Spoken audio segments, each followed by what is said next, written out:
Bonsoir à tous, bienvenue dans votre émission La Réunion Léla. Je suis heureux avec l'équipe de La Réunion Léla de vous retrouver.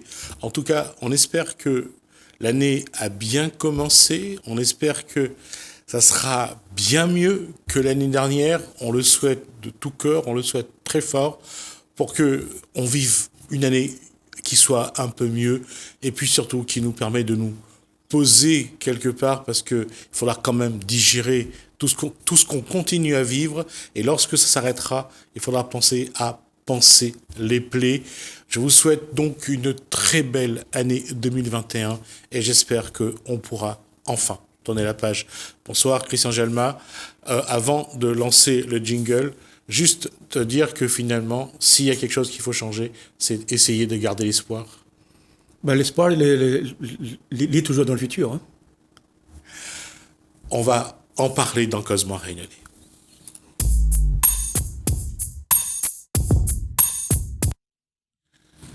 Quand je disais garder l'espoir, est-ce que le 20 décembre permet de garder l'espoir?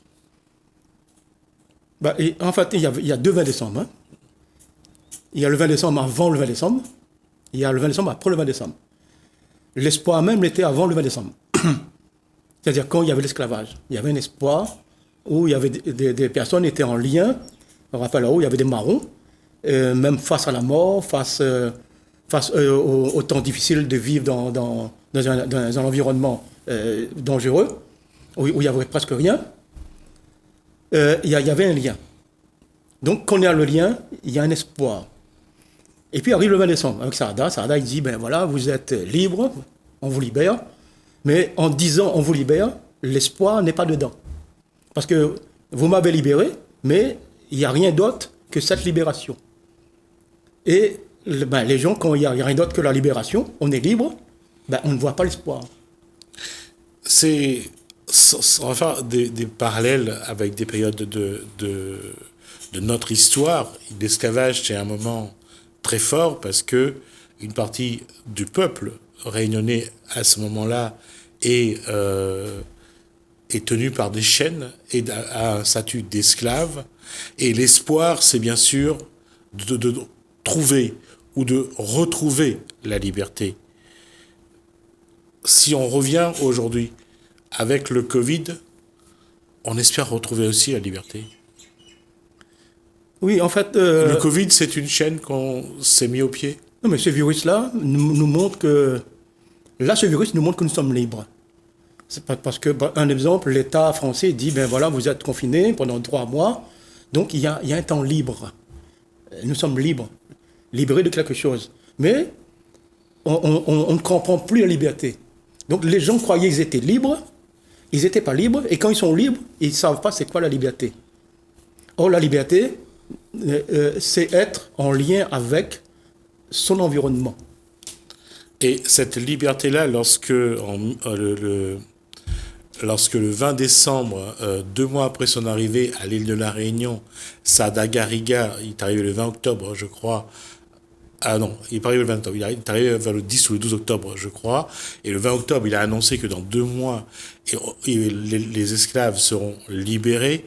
Et là, ça veut dire que lorsque la liberté a été annoncée, ça veut dire que les esclaves n'ont pas su profiter vraiment de cette liberté?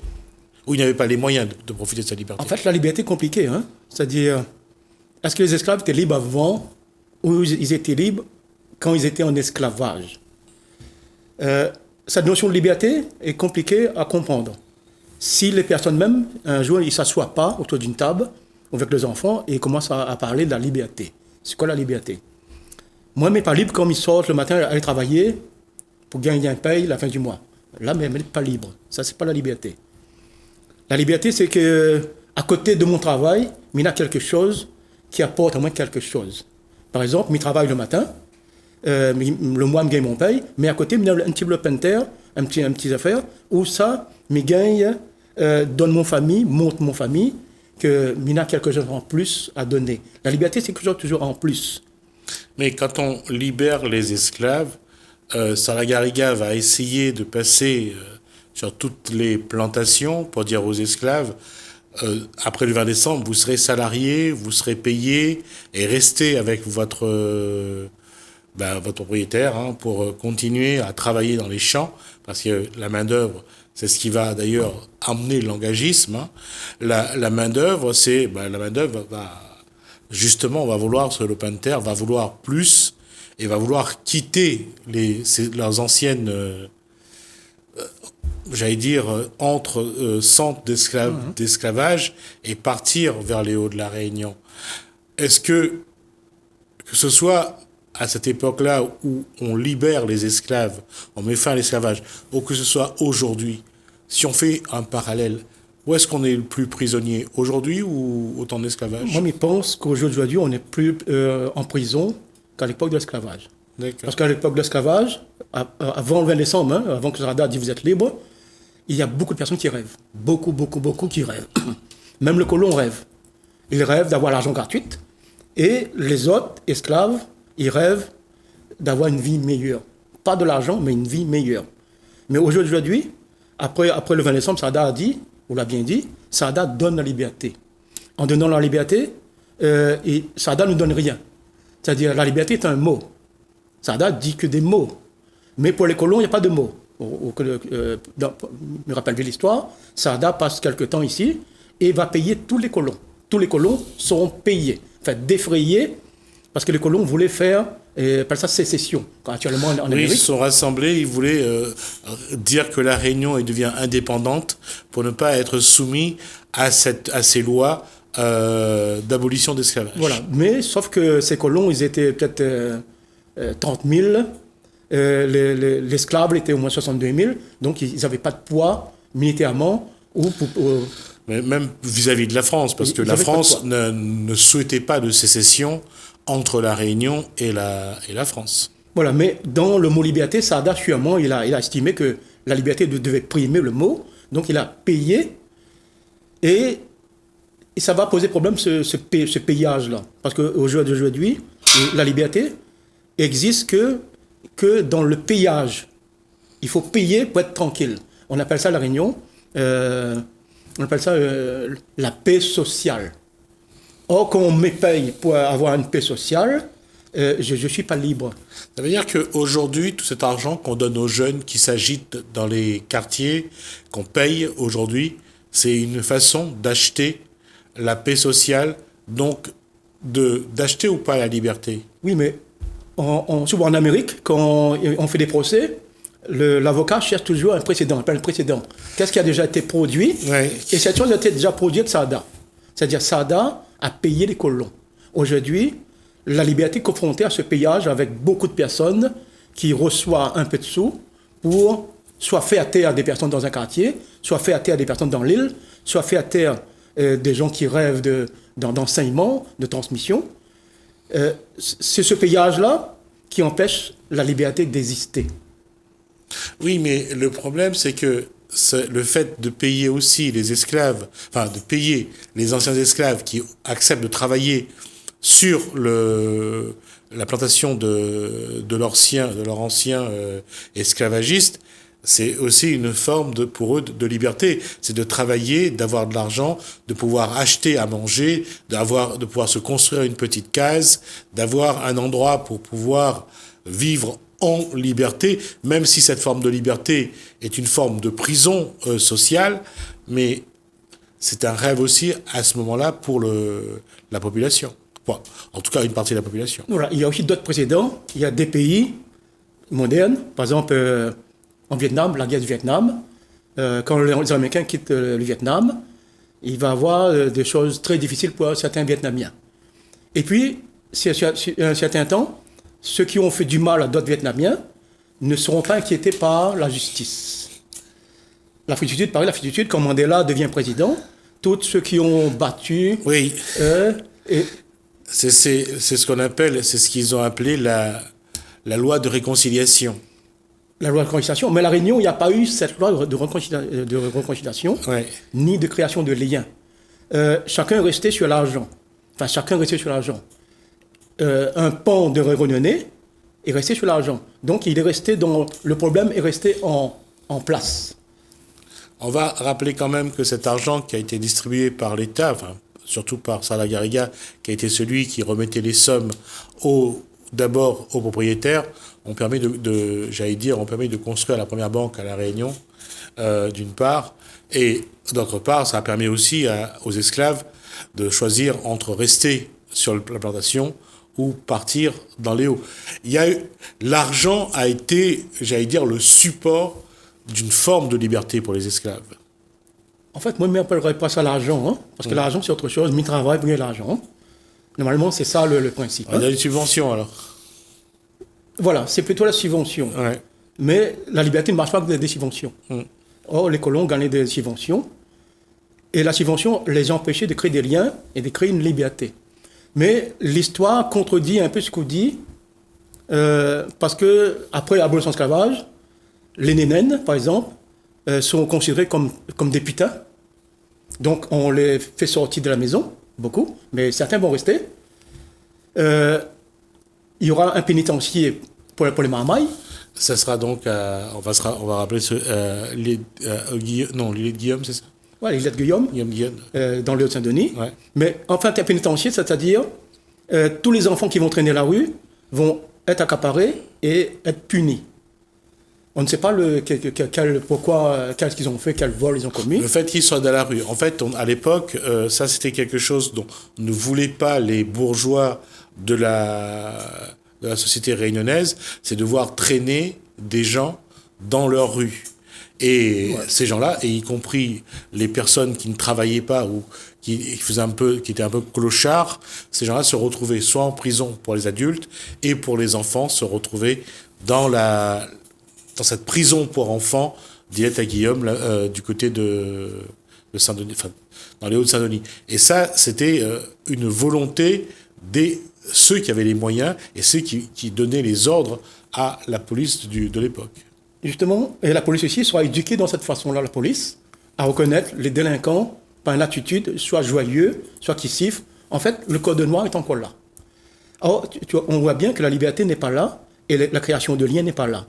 Et aujourd'hui, nous sommes en plein dedans au jour d'aujourd'hui. Parce que beaucoup de jeunes ne comprennent pas autre chose que la subvention. Beaucoup de personnes ne comprennent pas les choses si on n'a pas d'argent. Oui, mais l'État aujourd'hui, depuis 1984, avec l'instauration du RMI, l'État a compris que ce système-là marche. Ça permet d'apaiser la... Alors, je ne sais pas si à leur place, j'aurais fait différemment, mais quand on est à ce niveau de l'État, payé pour la paix sociale, le RMI... tous les jeunes qui étaient sans formation, sans emploi, d'un coup, ils ont une petite somme qui tombe tous les mois et ils n'ont rien à faire. Ils sont payés pour rester dans leur inactivité. Je peux comprendre que leur colère, ça permet de contrôler un petit peu aussi cette partie de la population qui est sans activité. Justement, et ça va produire encore un problème. Oui. C'est-à-dire, s'il y a un petit problème, n'est pas résolu, ça grossit un problème. Le problème, c'est pas résolu, grossit, et augmente des problèmes. Ça veut dire que cet argent que les gens reçoivent, on ne crée pas de lien. Et quand on ne crée pas de lien, on ne croit pas l'ancien. C'est-à-dire, maintenant, par exemple, moi j'arrive, avec mon cheveu blanc, il me dit, bon les gars, peut-être allons prendre un peu nos histoires à nous, peut-être nous va sortir un peu par nous-mêmes, à retrouver l'espoir, retrouver un rêve. L'espoir, pourquoi, on ne sait pas encore pour l'instant. Mais on va chercher des choses, on va essayer de comprendre. Mais pourquoi ces jeunes vont-ils faire des efforts pour essayer de créer quelque chose, alors qu'en étant assis chez eux, ils ont une petite somme qui tombe tous les mois? Ça, pour eux, c'est totalement, en décalage. Ils n'ont rien à faire, ils gagnent de l'argent. Christian Jalma arrive avec son projet et veut créer quelque chose. Il faut aller travailler, il faut faire des efforts, et pour pas grand-chose. Le choix est peut-être simpliste. Cette chose qui est au bout, que les jeunes ont oublié, enfin beaucoup de personnes ont oublié, quand il y a l'argent en jeu, l'argent ne produit pas le bonheur, ça c'est réel. Quiconque peut me dire, un exemple hier, avant-hier, quelqu'un me dit il a une voiture, il me dit qu'il est dans le bonheur. Moi, me dit mon frère a 2 voitures, et il n'est pas dans le bonheur. Donc, à partir de quand le bonheur De quel nombre de voitures on est dans le bonheur? Bien sûr, à partir de quel nombre? Ouais. Donc, ça prouve que c'est pas l'argent qui fait le bonheur. Or, ce que les personnes ont mis de côté, c'est la spiritualité. La spiritualité, c'est, on en parlait là, moi j'avais un projet, on avait déjà discuté avec, parce que moi, représentant moyen américain, né il y a moins un an, là, bientôt en mars, moins un an, faire des banques pour nous-mêmes. Mais pas des banques comme la Banque La Réunion, mais des banques sociales, des banques de liens. C'est-à-dire, si on rentre dans le bus, on n'a pas un ticket, aujourd'hui, tu vois, il n'y a pas de lien. Il y a au moins 15 personnes armées jusqu'aux dents, et d'autres qui ne sont pas armés, mais ils sont costauds. Hein. Au lieu de créer des liens avec une petite madame qui n'a pas de ticket, 1 euro dans le bus, ils vont le mettre dehors, mettre son sac, et ils vont verbaliser.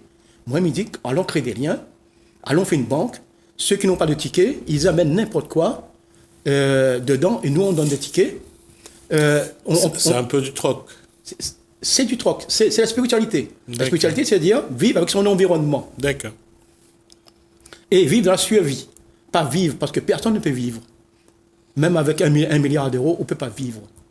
Parce que soit on a trop d'argent, soit on veut encore plus encore. Alors que la spiritualité, moi, j'ai besoin aujourd'hui, il rentre dans le bus, il amène 5 bouteilles, mais il donne la banque donne moins de tickets, et les bouteilles, nous revendons pour racheter des tickets. Ça va tourner comme ça. D'accord. Et aussi, les personnes qui aujourd'hui mettent les petits grands-mères dehors et qui les traitent de fraudeuses, ben, au lieu de dire ça, ils vont On parle aider. du bus toujours, on parle toujours du bus. Du là. bus. D'accord. Ils vont aider la personne, demander est-ce que ça va, vous avez besoin d'un peu d'eau, vous avez besoin qu'on porte votre sac. C'est ça la création des liens. Et quand cette création de liens est créée, ben, c'est là que la parole du vieux soit compréhensif.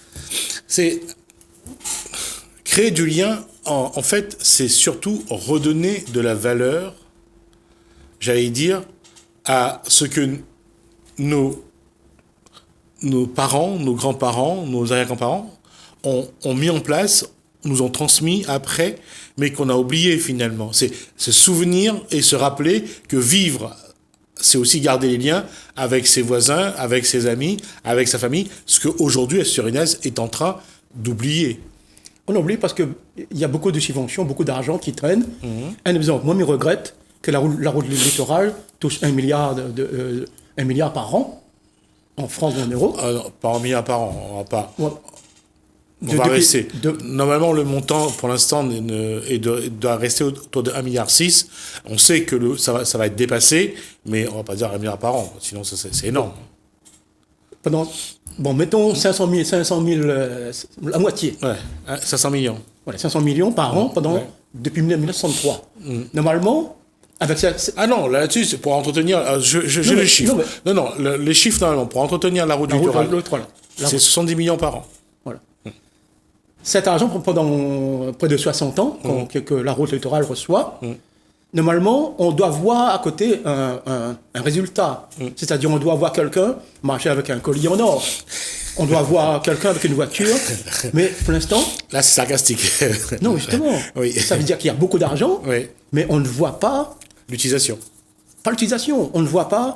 qu'est-ce qu'on en fait? Qu'est-ce que ça produit à côté? Normalement, on doit voir. En Amérique, tu as vu en Amérique, il y a beaucoup de personnes qui ont l'argent, ils construisent des gratte-ciels. Et il y a un nom dessus, on sait qu'il a eu, on le voit. Mais à La Réunion, pendant 63 ans, on ne voit rien de produit à côté de tout cet argent.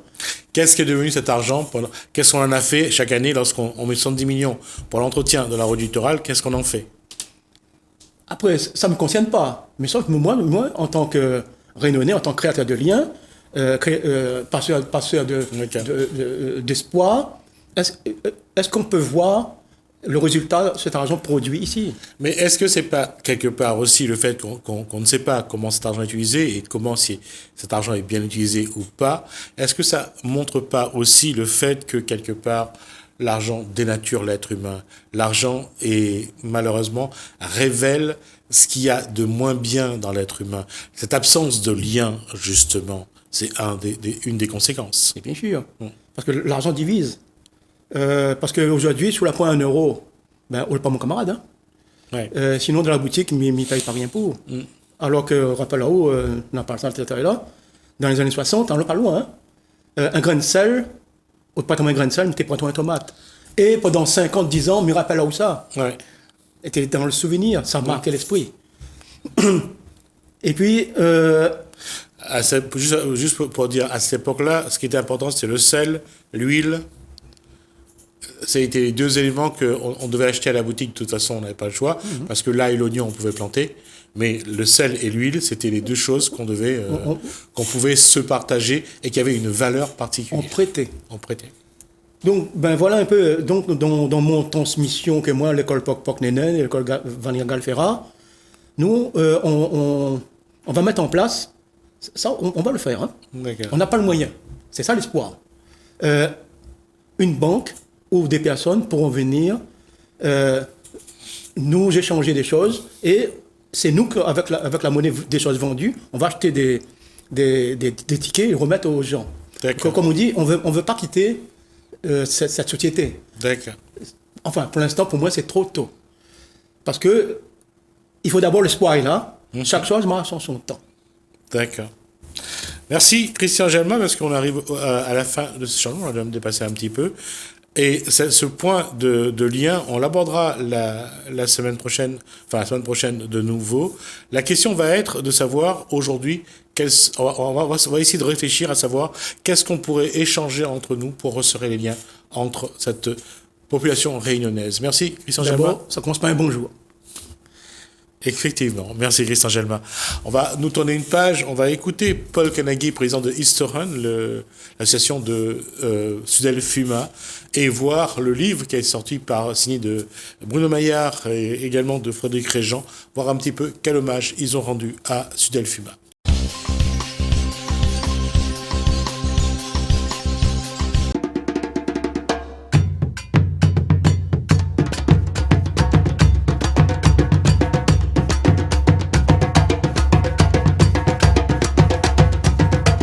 Historun, c'est d'abord une pensée pour Sudelfuma. Absolument, c'est une pensée pour Sudelfuma, puisqu'il était plus qu'un historien. Il gardait donc, à l'occasion de cette date-là, une façon de célébrer un 20 décembre particulier.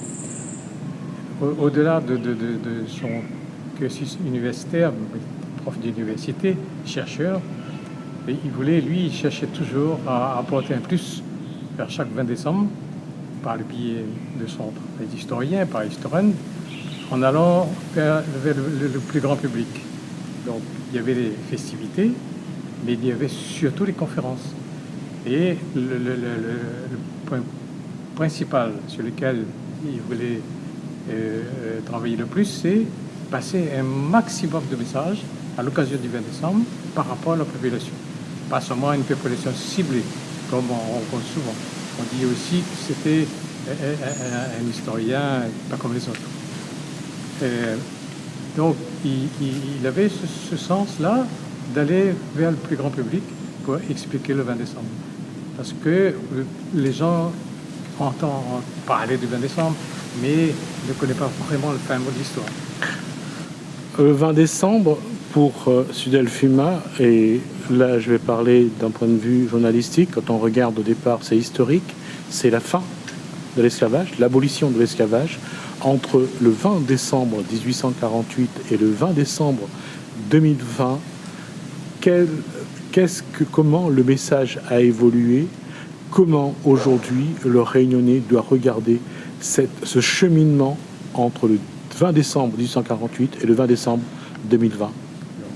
Entre 1848 et 2020, ce qu'il faut regarder, c'est au travers des actes qui ont été réalisés, notamment donc, par Historien, par Sudelfuma lui-même.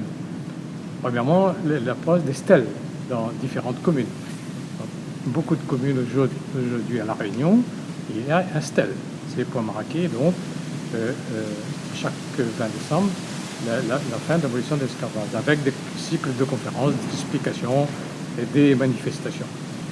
Donc, c'est au travers de ces actes-là où chacun peut constater ce qu'est un 20 décembre et la façon aussi de mettre en valeur les hommes et les femmes qui ont travaillé aussi bien les esclaves eux-mêmes, qui ont subi des violences indescriptibles parfois, que les chercheurs, que l'homme de la rue, que le réunionnais d'une façon générale. Donc, ce qui a évolué, beaucoup évolué, donc c'est ça, ce sont ces actes, la mise en place des stèles, la multiplication de conférences, revenir sur le sens du 20 décembre. Pourquoi le 20 décembre? D'où viennent les réunis, les esclaves qui célèbrent aujourd'hui les réunionnais? Donc il a repris les choses à la source pour expliquer aux gens donc ce qu'était le 20 décembre. Et il a donné tout un sens particulier à notre 20 décembre, parce que ne faites pas pour fêter, il faut aussi comprendre ce qui s'est passé. Et où ça s'est passé, comment ça s'est passé. Donc voilà, c'est cette façon-là. Donc il a eu un regard au-delà de la Réunion. Il a mis en place donc, la stèle dans les différents pays d'où viennent les esclaves. Et ça, c'est important. Une façon de découvrir que les gens d'ici, malgaches, africains, indiens, asiatiques, etc., eh bien, ont une connaissance de ce qui s'est passé. D'où, pourquoi ils sont ici, sur cette terre de la Réunion, au jour d'aujourd'hui. Quelle a été un peu l'histoire.